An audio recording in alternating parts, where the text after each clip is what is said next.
So, welcome back to the Quantum Science Seminar. This is episode 10, and today will all be about ultrafast science. To remind everybody, and for those who haven't seen this before, you're welcome to ask questions during the talk, and please do so by either typing them into the chat window on the right-hand side or at the bottom in the YouTube channel, or send us your questions via email to quantumscienceseminar@gmail.com. We will take a break somehow 15-20 minutes into the talk where we can start answering the first of your questions, and then we will answer the rest of your questions at the end. And our speaker today, Anne Lullier, has also very kindly agreed to answer your questions in written form at the very end. So if there's more questions than we can answer, which is usually what happens, don't worry, you can find the answers on the website later. Please also note that when you see YouTube saying that this is live, this means that it's 30 seconds about later than what we are seeing here. And with this, I'll hand over to Nirit, who will introduce our speaker today. So it is my honor and pleasure to introduce the speaker of today, Anne Lullier from the Department of Physics in Lund University. When Anne was a PhD student, she did her PhD in Seclay. She performed an experiment that changed completely the world of ultrafast science. She demonstrated that, in fact, for the first time, that optical pulses can be produced with less than 1 femtosecond duration. And this really important experiment set the starting point of attosecond science of many of the experiments that we perform today. Over the years, Anne was a pioneer in attosecond science, and she led some of the most beautiful and important experiments and observations. She demonstrated how attosecond pulses can not only be produced and measured, but in fact can serve as a very accurate probe of fundamental ultrafast electron dynamics. Her achievements were recognized over the years by many awards. Let me mention just a few of them. In 1998, she became a fellow of the American Physics Society. In 2011, she received the L'Oreal UNESCO Award for Women in Science. And in 2019, only recently, she received the European Physics Society Prize for fundamental aspect of quantum electronics in optics. But most importantly, and from a personal point of view, really over the years, Anne was a true role model for many of us. And today, Anne will describe atomic photoionization using attosecond pulses.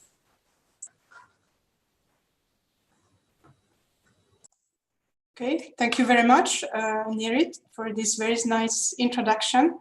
So the title of the talk is Atomic Photoionization using Attosecond pulses. I will first give a brief historical introduction to this field of research, telling you about the generation and the measurement of attosecond pulses. Then I will show you how we use these attosecond pulses to get information on a very basic process, which is photoionization. So let me start by really the introduction and the beginning of this field, exactly as Nirit said. At the end of the 80s, we looked at the radiation that was emitted from a gas of atoms exposed to an intense laser field and along the propagation axis. And we observe high order harmonics, as you can see on this plot, showing the light spectrum that is emitted as a function of energy. And you see all of these peaks that correspond to high order harmonics of the laser field.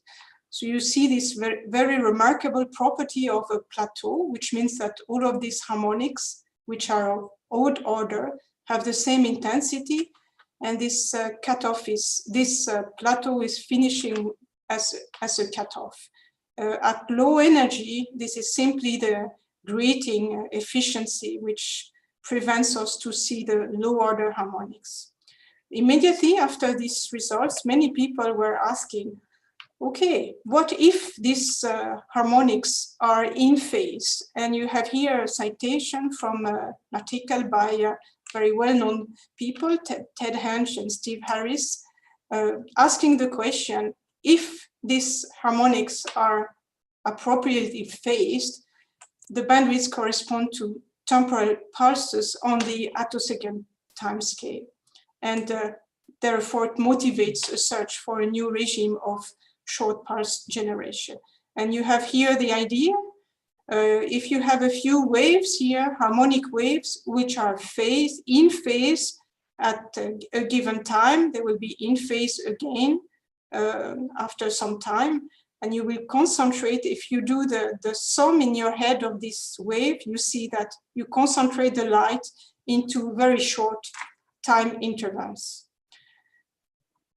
The answer to this question are the harmonics in phase was given just a few years afterwards, in particular with this, what is called now the three-step model, which is very, very well known in our field of research. And this was discovered thanks to a numerical simulation of the time-dependent Schrödinger equation by Ken Schaefer, Ken Kullander, and then this model was also shown by Paul Corkum, who you have here.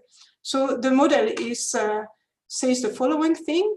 You have an atom which is exposed to a strong laser field, and all of this is described by the Schrödinger equation with an atomic potential, here simply the Coulomb potential, and the laser field interaction, which is described here within the dipole approximation. So we are in a regime where this laser field interaction is comparable in strength to the atomic potential, which implies that the atomic potential is strongly deformed by the laser field, as you can see on this plot. This means that at a given time, an electron in the ground state has a certain probability to tunnel through this barrier. Then it's driven away from the atom by the laser field, which is very strong. The laser field changes of sign, which means that the electron is then driven back towards the atom. And then there is a certain chance of recombination back to the ground state. And in this process, an XUV photon is emitted, and the radiation is emitted during a very short time of the order of a fraction of the optical cycle, and that means a few hundred of attosecond pulse. Now, what is the connection with the emission of these high-order harmonics? This process is repeated actually twice per laser cycle, once on one side and then after one half cycle on the other side. So you have this process of tunneling, propagation in the continuum, recombination, emission of an attosecond pulse twice per laser cycle. You can notice that these attosecond pulses have actually opposite sign. So you have emission of actually a train of attosecond pulse or a sequence of attosecond pulses, which are separated by half the laser cycle. And now if you go into the spectral domain, so this is the emission in the temporal domain, you make a Fourier transform, square it, you get your power spectrum, and the power spectrum consists of a comb of high-order harmonics, which are separated by twice the laser frequency. So this is your spectrum of high-order harmonics. In addition, you have a few low-order harmonics, which are coming from a more perturbative description of the process, the usual nonlinear optics part of the process. So this is the spectrum of high-order harmonics, which corresponds to this emission in the time domain. So now we have interpreted the emission of harmonics as actually an interference of this sequence of attosecond pulses. This is the same thing as what I started to tell you, that the attosecond pulses are the sum of phase-locked, reasonably phase-locked high-order harmonics. So this is two ways to see this process. The first, as I just told you, this is derived from the atomic physics view of this process, laser-atom interaction. And the second is more an optics understanding of this process. There is also a nonlinear optics part to this process, and this, to my opinion, makes it very interesting. It's not only a single atom response to the intense radiation.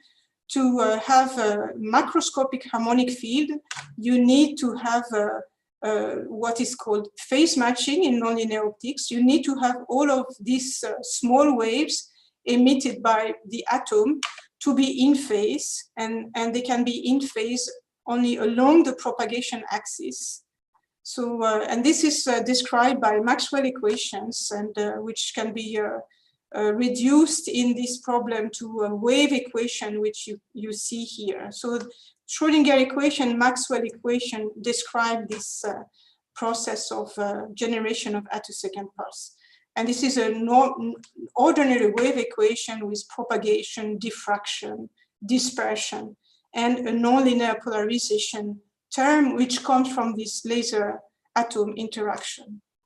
So what is the condition for phase matching to be realized in this case? Well, what you need, as in any nonlinear optical process, you need to have the fundamental, the velocity, the phase velocity of the fundamental field, which is driving the process, to be equal to the phase velocity of the harmonic field, which means that the refractive index of the fundamental field and the harmonic field, which are created, must be equal.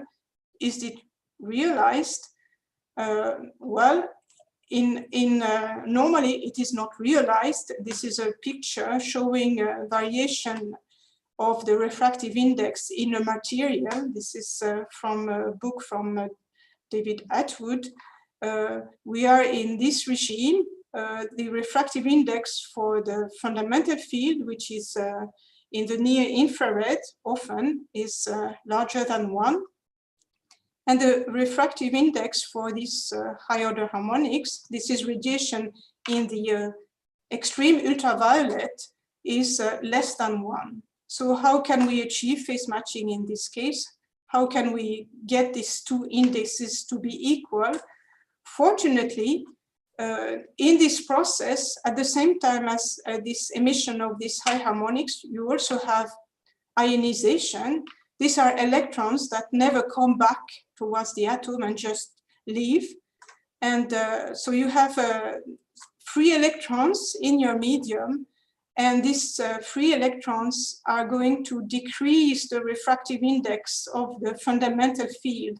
This is the contribution of the neutral atom that you have here, and then you have a negative contribution of the free electrons. So you can get a refractive index of the fundamental, which is less than 1, which becomes equal to that of the high order harmonics.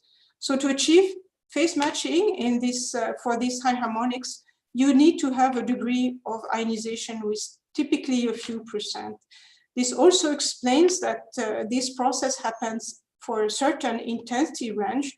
You need a certain laser intensity to induce this strong atomic response, but you cannot have too high intensity to ruin phase matching. You need to have enough intensity, but not too much. This picture just show you how it looks like in a laboratory. Here you have two attosecond sources at Lund University. The size of this setup can vary a lot. Here on the left, you have a very compact setup with a laser, which is in these boxes, which is based on optical parametric amplification technology. And then you have a vacuum chamber here. You need to have a vacuum to let this radiation go through. And so this is typically about 1 meter by half a meter chamber, where you have in a very, very small medium, typically 100 micrometer large, you have the emission of these high order harmonics and attosecond pulses. On the right side, you have a much bigger setup where the Lund terawatt laser is sending light from the wall, as you can see.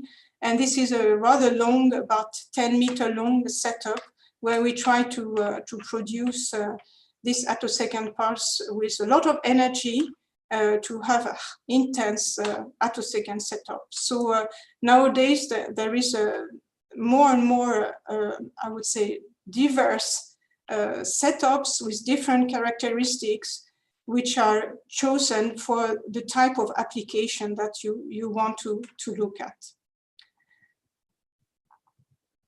Continuing on this a little bit historical background, the high harmonics were discovered at the end of the 80s. It took 14 years for scientists to really measure in the laboratory that indeed we had attosecond pulses, although we understood that already at the beginning of the 90s. And there are two important experiments. Both were realized in 2001. One in a group led by Pierre Agostini, using a technique which is called Rabbit technique. Rabbit means reconstruction of attosecond beating by interference of two photon transition. It's an interferometric technique, which I'm going to explain. And about approximately the same time, a group led by Ferencross in Vienna, showing by a different technique called streaking, showing not only the production of attosecond pulse, but actually showing the generation of single attosecond pulse using very, very short laser pulse. So both Rabbit and streaking technique use some kind of cross-correlation experiment where you measure the duration of your attosecond pulses with the help of the fraction of the laser which is used for the generation. This is your probe field. And what is used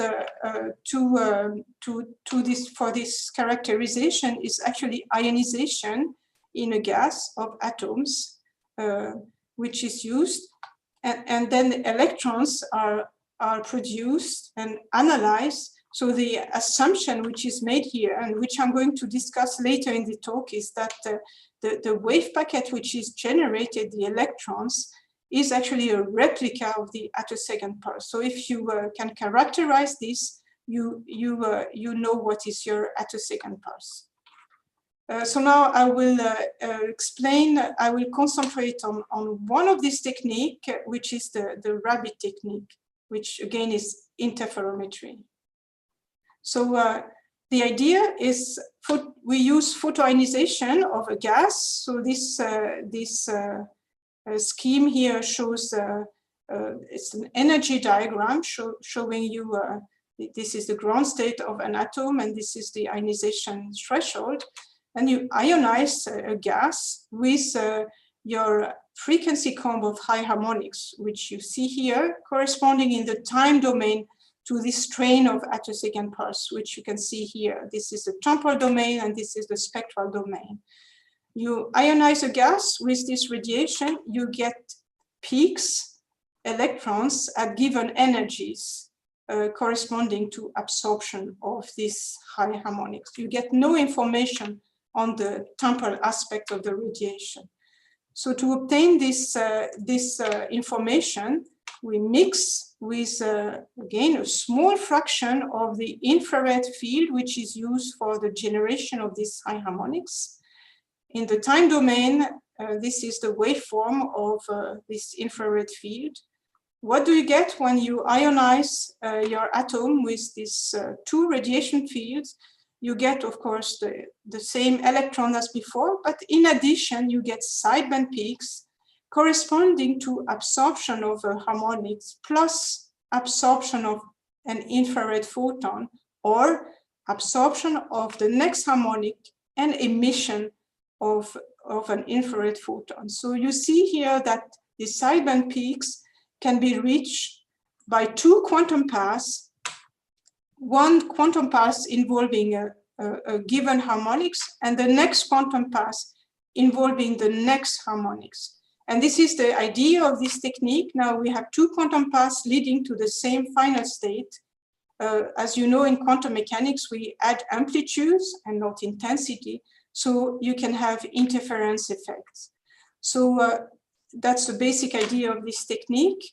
Now, to see interference, you need to have something varying, and what we vary here is the delay between our attosecond pulse train and this probe infrared fields. How do we do that?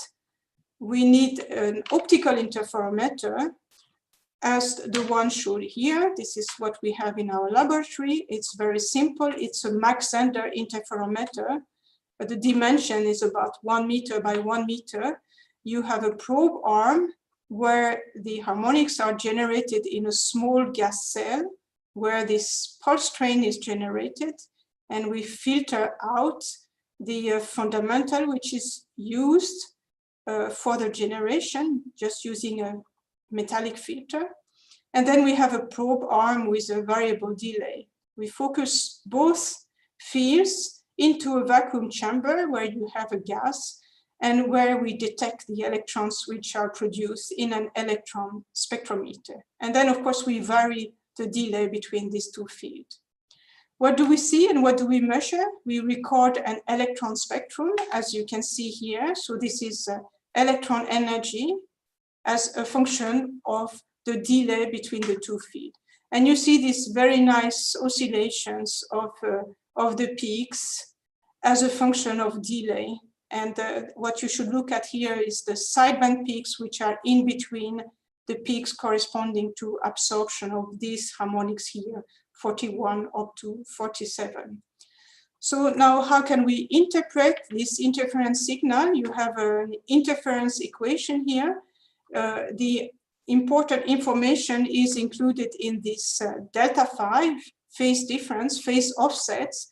This is the phase of this oscillation and how it varies from one sideband to the next sideband. This phase difference involves the phase of one harmonic, for example here, and of course the phase of the next harmonic, the Q+2 harmonic. And so what we detect is depends on the difference between these two phases. Now, if we divide this delta phi by the frequency of our measurement, which is twice the laser frequency, we get here a phase difference divided by 2 omega. This is a finite difference approximation to the derivative of the spectral phase. So this measurement allows us to determine the spectral phase variation of our attosecond pulse, the group, in other words, in optics, this is called the group delay of our attosecond pulse. So if we know this derivative of spectral phase, or we can then deduce the spectral phase, except of course an absolute phase, which we don't care so much. We know the intensity of these high harmonics, so we know the intensity profile of our attosecond pulse in the spectral domain. We can recover the spectral amplitude of our field, and by Fourier transform, we know the temporal profile of our attosecond pulse. So this concludes this brief introduction about the subject. And if you want to know more, you can look at this article. It's actually a book chapter which was written for a summer school a couple of years ago. And I said I will stop here for a few questions if you have some questions.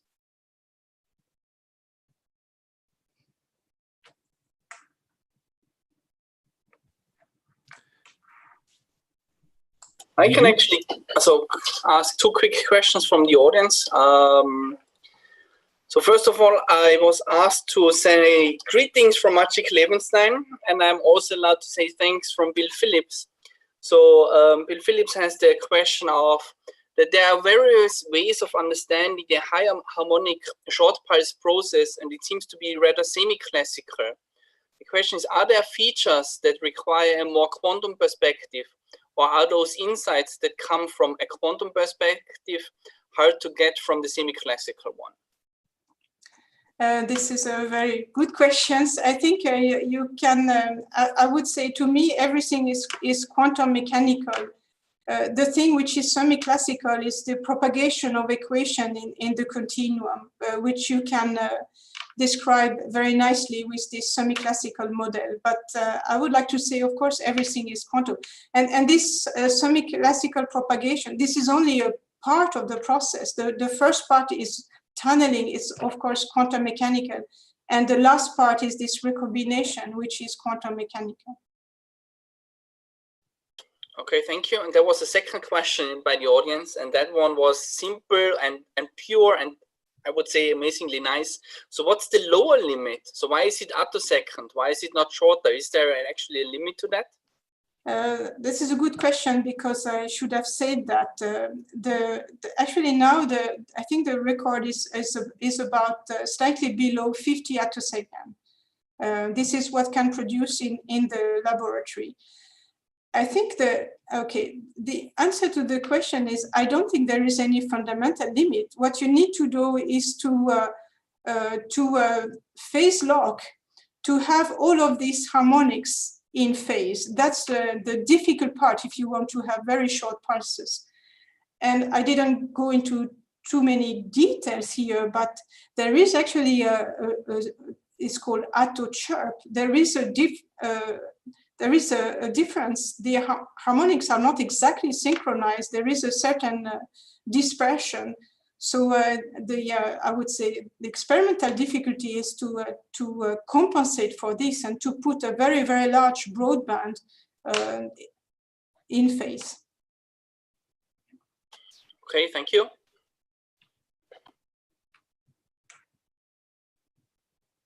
So do I continue? Yes, okay. So now I'm going to choose a particular subject on which I've been working myself quite a lot the last years. And this is an example of application, which is to use this attosecond pulses for looking at photoionization in a different way than we have done before. And so I will introduce what we call photoionization time delays. And then I will show you 3 applications. I will look at photoionization of neon. This is more attosecond metrology. I will look at photoionization of xenon. Here we are going to do atomic physics. And then I will discuss very briefly what you can learn by looking at photoionization of helium close to a resonance. And here I want to go towards quantum optics. So let me start by introducing what is photoionization time delay. The idea is to try to look at photoionization not only in the frequency domain as before, but also in the temporal domain. You can look at this small cartoon here. Maybe what I would like to know is what is the time for ionization, time for electrons to photoionize, and I'm going to explain what I mean by that. Looking at the plot on the right, this is actually a rather old measurement by David Ederer, showing the cross-section of xenon atoms in the region between 50 and 150 eV. And what you see here are measurements. This is actually photoionization of xenon in the 4D shell. And what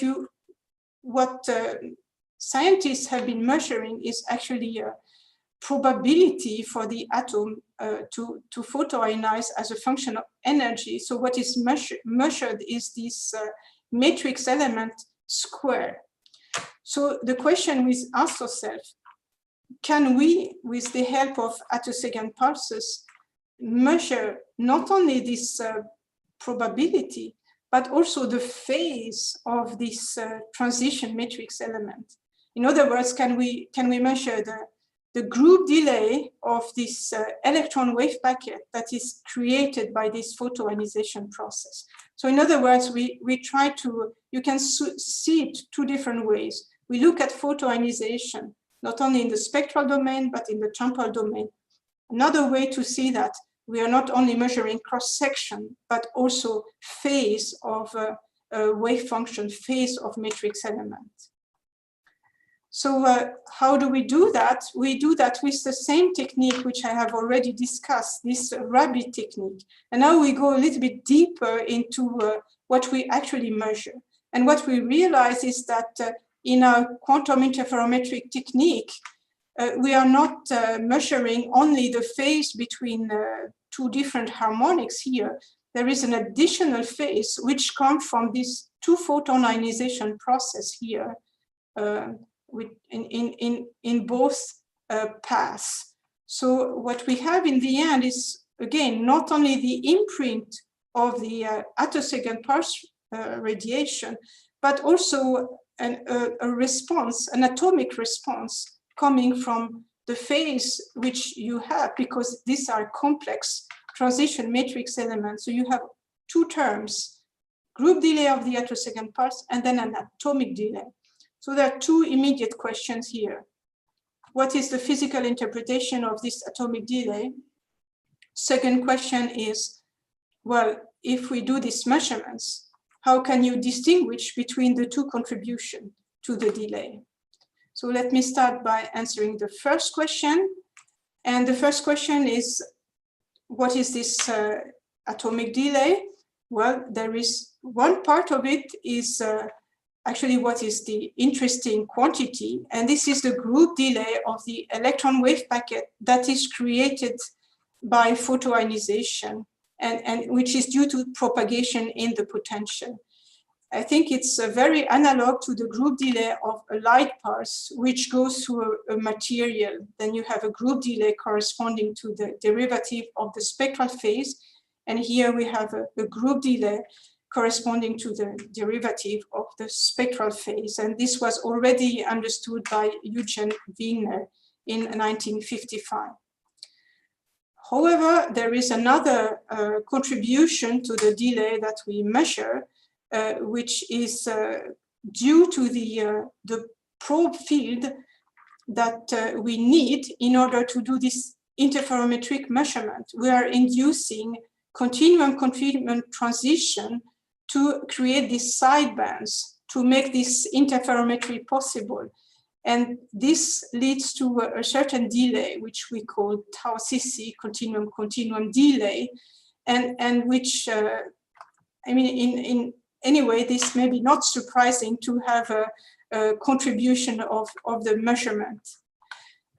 Fortunately, this continuum delay can be calculated and is found to actually not depending at all, or almost not at all, of the atomic, of the atom or of the angular momentum. It's very universal. It's a negative. You see a variation here. And here I'm showing pictures of two theories which help us to understand this contribution here. So what we measure is some of this delay, which we call Wigner delay, and this contribution of the probe field. Second question, how can we distinguish? Because now we measure, we do a measurement where we have a contribution both of the attosecond field and of this atomic delay. There is one thing we can do anyway, is to make a difference measurement. We can at least measure if we have an oscillation, and if we induce the oscillation for a different process, and we do that at the same time, we can measure the difference between these two processes. And if I show that using a clock representation, since we measure time, we have 1 hour on our clock is for the laser radiation that we use, which has a wavelength of 800 nanometer. 1 hour is half a laser cycle. It's 1,300 attosecond. So what we can measure here is the difference between two arrows here. We don't know where these arrows are. They can be arbitrarily anywhere on this clock, but we measure accurately the difference between these two arrows. So we can do that two different ways, by having two processes, for example, ionizing neon atoms in the 2s and 2p shell, as I will show you, or by comparing two different species, for example, neon and xenon, as I will show you later. So let me start by photoionization of neon in the 2s and 2p shell, as is shown on this cartoon. This picture show you measurements. So we do these rabbit measurements but we do that simultaneously for the 2s and for the 2p shell, as you see here. And we do that using a rather small spectrum of high order harmonics with only 3 harmonics here, 41, 43, and 45. So again, the information is contained in the oscillation of the sidebands. This is for 2s ionization, this is for 2p ionization, and we can deduce very accurately the difference between these two atomic delays.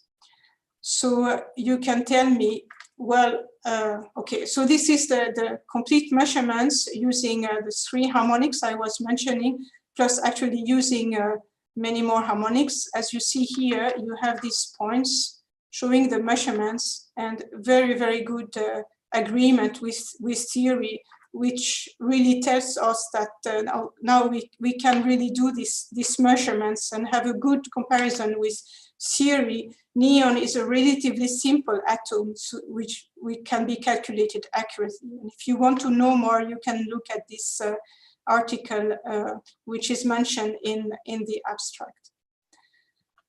And in these measurements, we have a very high temporal resolution, which is actually given by the stability of our interferometer, and a good spectral resolution, which is given by actually the temporal widths, the spectral widths of these high harmonics.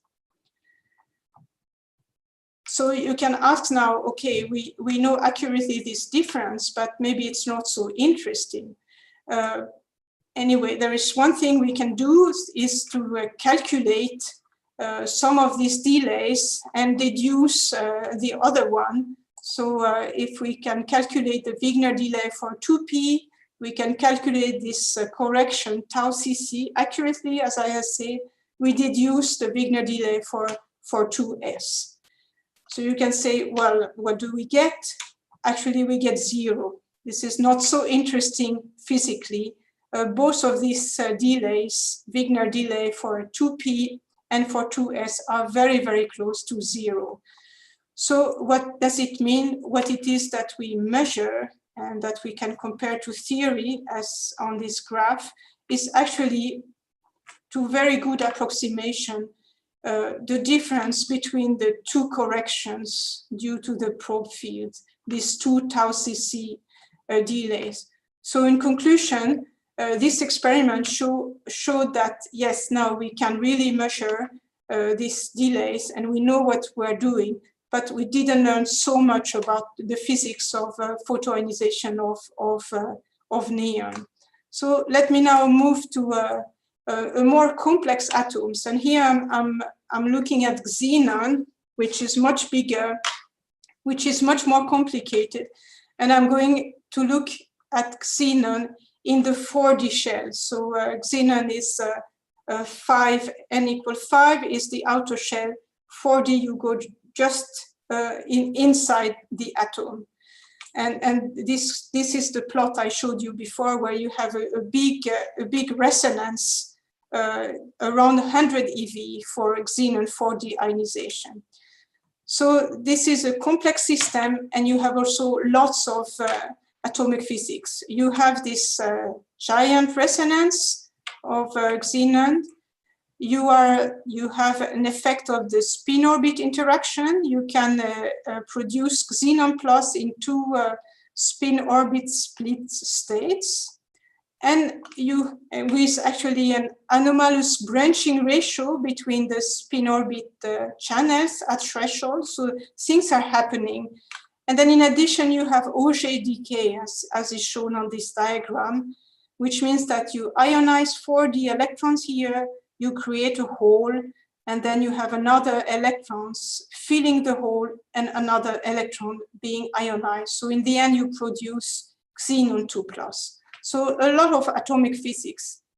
What can we do with our attosecond parts to illustrate this physics and give another view on these photoionization processes.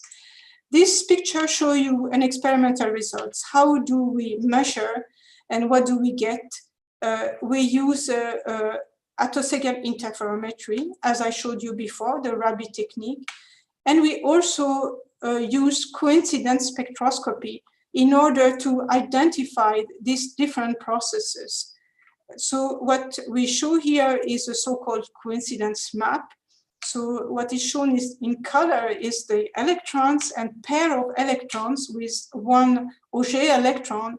And so one blob here corresponds to a 2-electron signal. On the left, you have it corresponds to the energy of the Auger electron, and down is the energy of the photoelectron. The picture on the left corresponds to what you can get with XUV only radiation. The picture on the right corresponds to XUV and infrared radiation, and you can see that we see additional peaks corresponding exactly to these sideband peaks. So it's more complicated, but thanks to this coincidence technique, you can really recover which process are we looking at for which photoelectron and which Auger line, which you see here. So now I'm showing the main experimental results. And this is time delay as a function of photo energy, exactly as I showed you before for neon. You see that it's kind of more complicated. First of all, you have different results depending on whether the photoelectron is emitted in, whether the ion is left into these different spin orbit split states. In addition, you have a positive delay. So you see it's quite different from neon. And then you have quite difference at threshold between the two spin orbit split states. The line that you have is a calculation corresponding to obtained by doing relativistic random phase approximation for these measurements. So now let's try to understand these results and see, okay, what is happening at threshold? What is happening at high energy? And what is happening at threshold? Can we put physics behind these measurements? So now we use the theoretical calculation, and what is plotted here are the contribution of the individual channels, which you have here. So it's mainly 4D to F transitions, and as a function of energy. And you see which channel is contributing to first this resonance at high energy. So these are these channels here in blue and brown. And then what you see at threshold, especially if you look at the time delay, you see really oscillations. So the interpretation here is, what do we have? Well, we have quantum interference between these different channels. So two main results here. At high energy, we have this resonance corresponding to a positive time delay. And then at low energy, we have a quantum interference between these different channels. So now let's go further into the interpretation. And here I'm going to use what we, the tools of quantum optics actually, and the tool of also ultrafast optic, which are this time frequency representation. So what is shown here is a Wigner distribution of one of these channels. And you see a kind of striking result here with, first of all, a broad contribution, which one can identify to this giant dipole resonance. So you have a broad feature here, very broad in frequency, short in time, peaking at 100 eV. So this is our giant resonance. And then we have a narrow feature, much longer in time, corresponding to this, long in time and narrow in frequency, which is what is happening at threshold. And you have lots of interference, quantum interference between these two phenomena. So to summarize, what we see here is really two electron dynamics and interference between these dynamics. We see the dynamics corresponding to this giant resonance, and we can even relate this to the behavior of the potential in this case with a very high barrier, which means that the trapping of the electron in this barrier is very short. And then you have the second feature is this much longer time, but much narrower in frequency due to the spin-orbit interaction, which we attribute to spin flip effect. And the potential in this case is much lower and with a longer time for the electron to escape from the barrier. So now I would like to conclude this talk by just saying a few words about another process that we look at, and which is a little longer time scale, which is photoionization close to a discrete state, a Fano resonance. So in what I have been discussed so far, we have been looking at photoionization over a broad spectral range. I was talking about very, very short times, a few attosecond, a few tens, maybe 100 attosecond. Now I would like to look at a little bit longer time scale, actually femtosecond, and a rather narrow spectral region where I look at what happens close to a discrete resonance. And this is a very famous problem, which is auto-ionization. I'm going at the even more famous case, which is helium, and this 2s2p resonance, which is about 60 eV above the ground state. And this is a famous problem which has been studied by Hugo Fano in 1961. So as described by Hugo Fano, you can actually parameterize this process, which is a typical example of quantum interference. Here you have two different paths towards the same finer state in the continuum, direct photoionization or photoionization via a discrete state. So you have, again, two quantum paths leading to the finer state. You get interference. And Fano has very nicely parameterized this in terms of an asymmetric parameter, which you have here, and an energy, a normalized energy. So here you have example of how the cross-section can look like around such a Fano resonance, depending on the value of the asymmetric parameter Q. Now, this has been studied for many, many years. However, the phase information around this Fano resonance has never been measured before, except lately using attosecond parse. So what do you expect? You expect actually a pi phase variation around this the Fano resonance.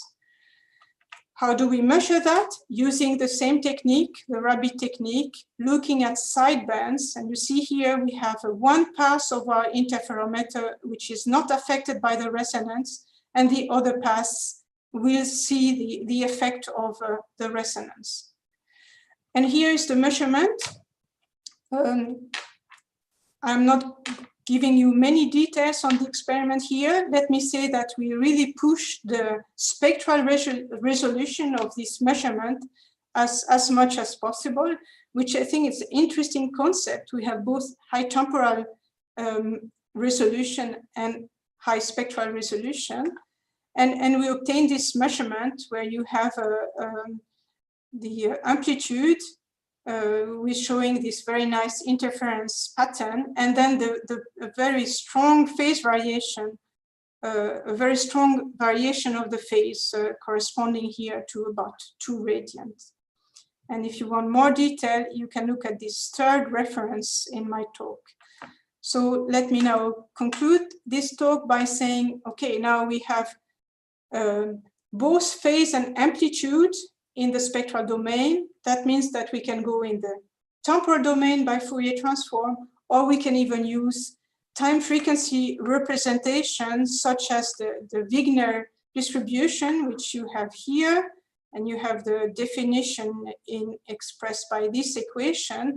And you see this very nice Wigner distribution, where again, you can identify different features. And you can notice here that now the time scale is really femtosecond, is not as short as what I showed you before from Xenon. So femtosecond time scale, and you have this broad feature which we identified as direct photoionization, very broad in frequency and short in time. And then you have this feature here corresponding to auto-ionization via the discrete state, which is much, with a long decay. And again, interference between this quantum interference. So from when we have the Wigner distribution, we can even calculate the density matrix. And this is here where we come closer, I think, to quantum optics. And this is a direction which I really would like to take personally. So now this shows you the density matrix corresponding to this process. So it's energy.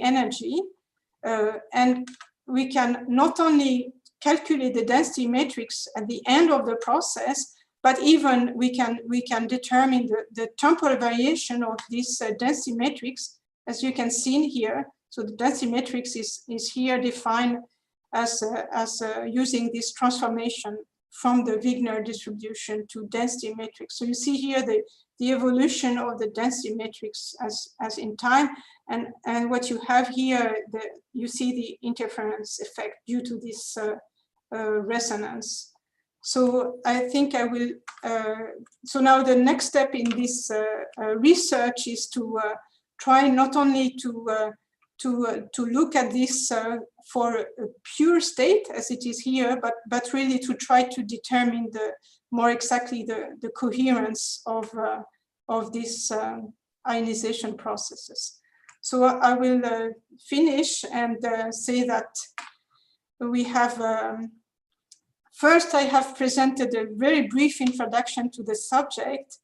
Then I have tried to illustrate on the example of photoionization what we can do with this attosecond pulse. There is a lot of research which is done in the field which is on much more complex system. Here we focus on atomic system, doing attosecond metrology in neon, doing atomic physics in Xenon, and really giving new angles on this atomic physics, which is, I think, very exciting. And finally, going towards quantum optics, as is shown in this Helium case. So with that, I will thank you for attention and show you, thank my research group. You have a photo here of this group.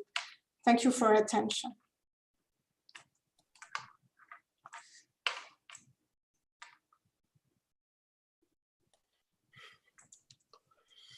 Okay, thank you, Anne, for your very nice presentation. I would like to jump directly ahead to the questions by the audience, and there have been so far 3, and I'm still collecting some, which I think are very neat. So the first question came up in the beginning when you mentioned that some of the limitations are in getting shorter and shorter pulses are the coherence between the different sources. And so one question was, do you think it would lead to interesting effects if one were to generate high harmonics from an ordered quantum phase, such as a Mott insulator or atoms in an optical lattice? This is a tough question. I have never thought about that, I must say. It's probably very, very difficult. What I can say is you need to have a certain density in this medium to generate attosecond pulses, and I'm not sure you can have that in optical lattices. But I don't know. I would like to pass on this question. No problem. Okay. Then the next question is, you mentioned briefly during the generation of short pulses that there are two different kinds of delay, which are, and interestingly, you mentioned the second kind of delay is universal and independent of the atomic parameters. So Bill Phillips wants to ask, where is this universality of this delay coming from, and why is it independent of the atom? This is a very good question. I think it's because we are in the continuum, far in the continuum. So we are just probing the tail of the Coulomb of the Coulomb potential. So and actually, you see that if there are some deviation due to the angular momentum, for example, it's really at very low energy. So this approximation, the universality of this delay breaks down at very low kinetic energy. But as soon as you are above 5 eV, it's really the same. And actually, it surprises us how universal this is. It's fortunate because this validates everything we do, but it's a bit surprising that it works as well as it does.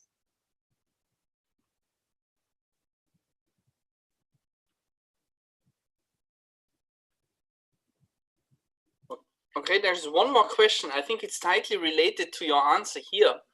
So one question came up when you mentioned the photoionization processes.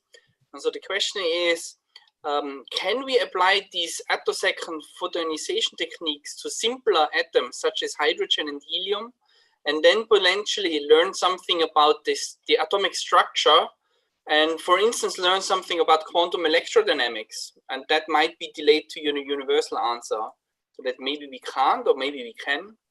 Yeah, I'm not sure you can learn about quantum electrodynamics because, yeah, I mean, hydrogen would be nice to try. Helium, people have done measurements in helium, and particularly the group in Gershing. I would say the neon measurements which I showed are in the same, this is the same idea. We are not learning very much. We are pushing, we are learning we are just doing metrology of these attosecond measurements. So these results are only explained by this tau CC. So we are not learning so much about the atom, I would like to say. And I think that the results in helium is going to be the same, and hydrogen as well. I don't think we can learn very much more, but maybe I'm wrong. I'm happy to get more ideas here. Yeah. Okay. Actually, there was another question that just came out in this very second. And so Victor Malka is asking, how do you see the evolution of the generation of attosecond sources? Are the existing sources satisfying for all the requirements that you have? And what about higher harmonics generation from crystals with respect to, like, as an alternative to gases? This is a very good question, and this is something I didn't say very much. I think we are seeing today really a broad evolution of the attosecond source. They can be compact, they can be big, they can have an enormous variation in performances. You can have a few microjoule energy, you can have a picojoule, you can have repetition rates that really from megahertz to there's really a huge diversity. And you can go from a few tenths of EV, as I showed, to a kilo electron volt using mid-infrared source. So there is really a lot of things. And I think what one can do is really pick the laser and the source that you want for your application. So I think this is how it's, and in that way, it's very complementary source compared to what you can get with free electron laser that you will be able to get using other techniques like free electron lasers. Now, about harmonics from solids, I think it's a very interesting new source. So far, I think harmonics from solids are more in the low energy range. So, and I'm not completely sure about if you can get as many photons. I don't think you can actually.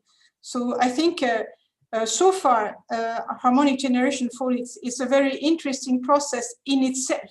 It tells a lot about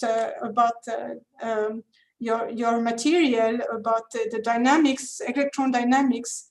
It's really you use harmonic generation to study your material. I don't think it's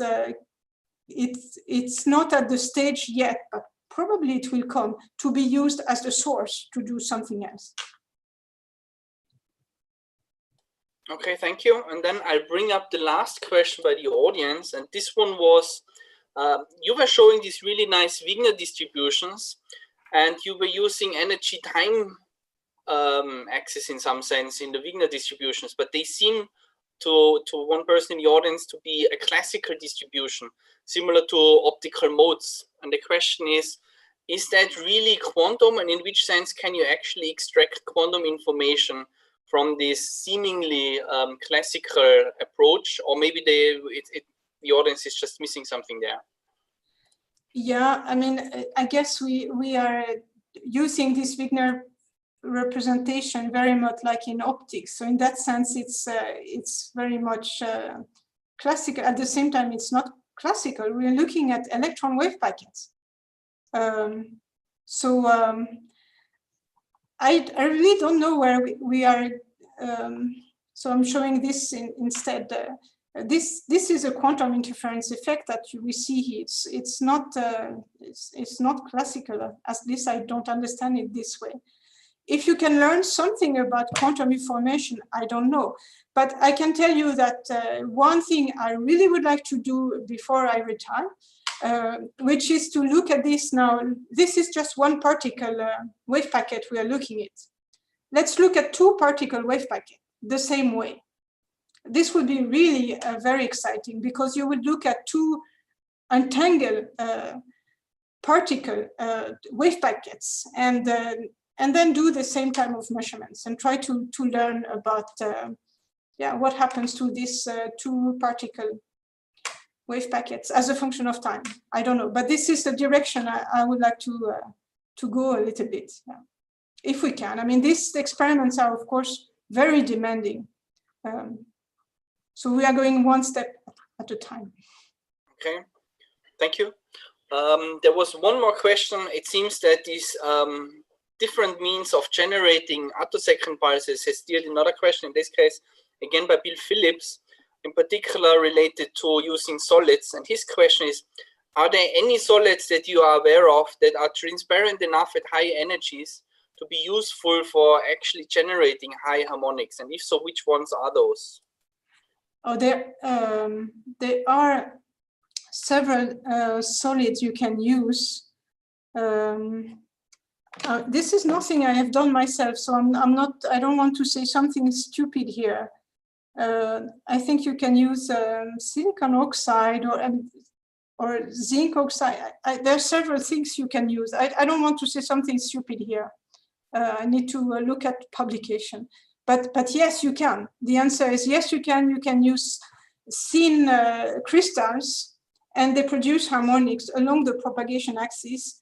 So far, these are rather low energy harmonics, but still, because it corresponds better to the band gap of this crystal.